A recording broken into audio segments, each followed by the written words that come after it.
అందరికీ నమస్కారం.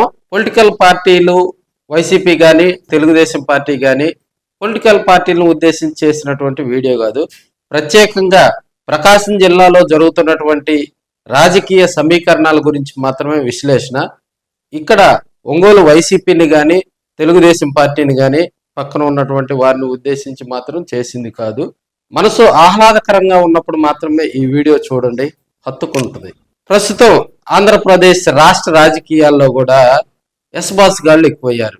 Yes boss గాళ్ళు అంటే గతంలో పొలిటికల్ లీడర్ పక్కన ఒక మంచి చదువుకున్నటువంటి వ్యక్తులు ఉండేవారు. వారు ప్రజా సమస్యల మీద అవగాహన ఉండేవారు.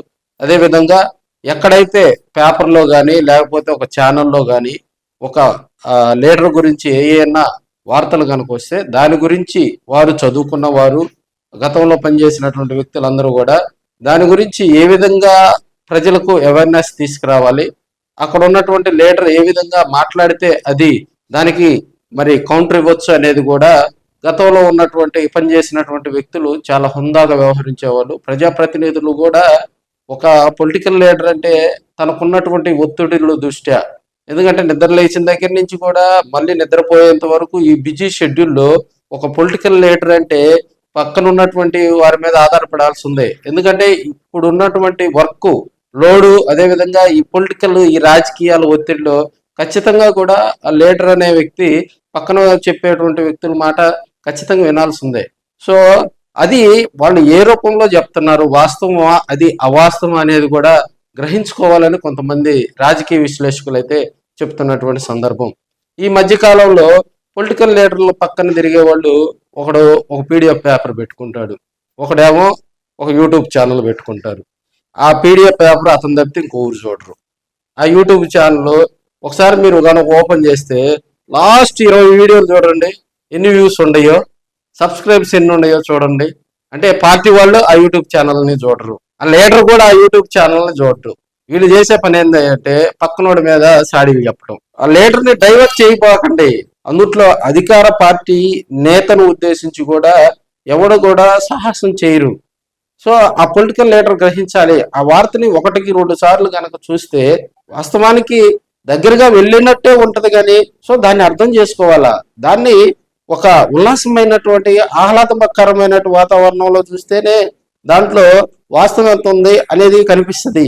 అది ఒక వార్తని ఎలా ప్రజెంట్ చేయాలి, ఆ వార్తకి ఎలా హెడ్డింగ్ పెట్టాలి అనేది కూడా ఒక 20 years ఎక్స్పీరియన్స్ లో మేమంతా నేర్చుకున్నటువంటి పరిస్థితులు ఇవి. ఏదో ఒక 40 లక్షల డబ్బులు ఉన్నాయని ఛానల్ పెట్టలా, 40 లక్షలు పెట్టి పెద్ద బిల్డింగ్ లో ఆఫీస్ పెడితే ఆ ఛానల్ సక్సెస్ అవుతుందా?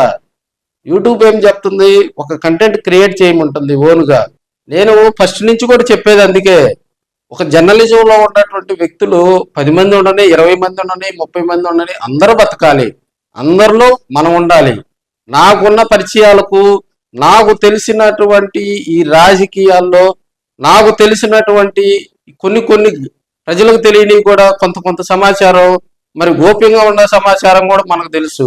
ఆ సమాచారాన్ని మనం క్లుప్తంగా కనుక చెప్పగలిగితే నా ఇంటి దగ్గర క్యూ కడతారు. అధికార పార్టీని ఎప్పుడు కూడా విమర్శించం. ఒకసారి ఆ వీడియోలు కూడా ఖచ్చితంగా చూడాలా. ఎవడో ఒక పీడిఎఫ్ పేపరోడు, ఒక యూట్యూబ్ ఛానల్ 4 అడుగులు కూడా ఉండరు. వాళ్ళు చెప్పారని గతంలో పనిచేసినటువంటి లీడర్స్ ఇలాంటి వాళ్ళ మాటలు నమ్మే గందరగోళ పరిస్థితికి వెళ్ళారు. ఒక పొలిటికల్ పార్టీ లీడరు ఆ పార్టీలో ఒక సామాన్య కార్యకర్తను అడగండి, ఆ యూట్యూబ్ ఛానల్ చూస్తున్నారా, ఆ పీడిఎఫ్ పేపర్ చూస్తున్నారా? కొత్తగా ఈ సోషల్ మీడియా వైపు ఆకర్షితులు అవుతున్నటువంటి యూట్యూబర్స్, ఒకడైతే కోటా శ్రీనివాసరావు డైలాగ్ పెట్టి ఒకడు వీడియో లోడ్ చేసినటువంటి సందర్భం. జెండా మోసినటువంటి కార్యకర్త ఏ విధమైనటువంటి ఆక్రోశంతో ఉన్నాడు, అతని అవసరాలు ఏముంటాయి, పార్టీ పీక్ టైంలో పనిచేసినటువంటి కార్యకర్తలకు కేడర్కి మనం న్యాయం చేస్తున్నామా లేదా, లేకపోతే వాడికి ఏదన్నా ఆర్థికంగా వాడికి వెసులుబాటు చూపిస్తున్నామా లేదా అనేది కూడా ఇప్పుడు ఉన్నటువంటి వాళ్ళు చేయాలి. గతంలో ఒక పొలిటికల్ లీడర్ ఏంది, ఒక వైసీపీ సమన్వయకర్త కాడకు కానీ ఒక ఎమ్మెల్యే దగ్గరకు కనుక వెళ్ళి, సార్ ఇదిగో రేపు క్రిస్మస్ వస్తుంది, మేము ఒక 10 మంది ఉన్నాము, పండగ చేసుకునే వాళ్ళము, ఇంట్లో కొంచెం ఇబ్బందిగా ఉంటుంది అని ఖచ్చితంగా ఒక వైసీపీ లీడర్ దగ్గర కానీ లేదంటే ఒక ఎమ్మెల్యే దగ్గర కానీ వెళ్తే ఖచ్చితంగా కుటుంబాలకు ఆర్థిక సహాయం చేసేవారు. ఈ యూట్యూబ్ ఛానల్ పెట్టుకున్నవాడు, ఈ పీడిఎఫ్ ఛానల్ పెట్టుకున్నవాడు, ఈ 10-15 మంది జర్నలిస్టులను మరి ఆ పొలిటికల్ లీడర్ దగ్గరికి పాలిస్తున్నారా? వాళ్ళ అవసరాలు చెప్పుకోగలుగుతున్నారా? వాళ్ళ దగ్గర ఏమైనా సమాచారం ఆ లీడర్ తీసుకోగలుగుతున్నాడా? కళ్ళతో చూసేవన్నీ వాస్తవాలు కాదు. సో సక్సెస్ ఏముంది, ఈ రోజు కాకపోతే రేపు వస్తుంది.